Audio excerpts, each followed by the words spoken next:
या विम्याच्या संदर्भामध्ये अनेक वेळा चर्चा झाली। महाराष्ट्रातल्या अनेक जिल्ह्यांमध्ये मोठ्या प्रमाणात गैरप्रकार या ठिकाणी आढळून आले आणि विमा कंपन्यांना जवळपास 7,500 कोटी रुपयाचा नफा या 1 रुपयाच्या पीक विमा योजनेच्या अंतर्गत झालेला आहे आणि एवढ्या मोठ्या प्रकारचा नफा शेतकऱ्यांना न मिळता कंपन्यांना मिळतो। या संदर्भात शेतकऱ्यांच्याही मनामध्ये नाराजी होती। त्या संदर्भामध्ये राज्य सरकारने सन्माननीय मुख्यमंत्री देवेंद्रजी फडणवीस आणि उपमुख्यमंत्री दोन्ही उपमुख्यमंत्र्यांच्या उपस्थितीमध्ये या संदर्भात चर्चा झाली आणि विम्याच्या संदर्भात जुन्या पद्धतीची विमा योजना सुरू करावी।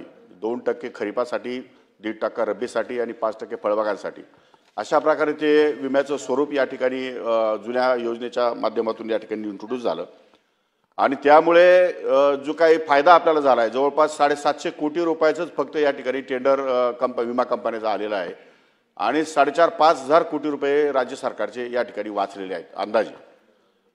तर त्या 4,500 कोटी रुपयाची भांडवली गुंतवणूक शेतीमध्ये करण्यात यावी अशा प्रकारचे निर्देश सन्माननीय मुख्यमंत्री महोदय आणि दोन्ही उपमुख्यमंत्र्यांनी दिलेले आहेत आणि त्या दृष्टिकोनातून दर वर्षाला 5,000 कोटी रुपये असे मिळून 25,000 कोटी रुपयाची भांडवली गुंतवणूक शेतीमध्ये करता येईल।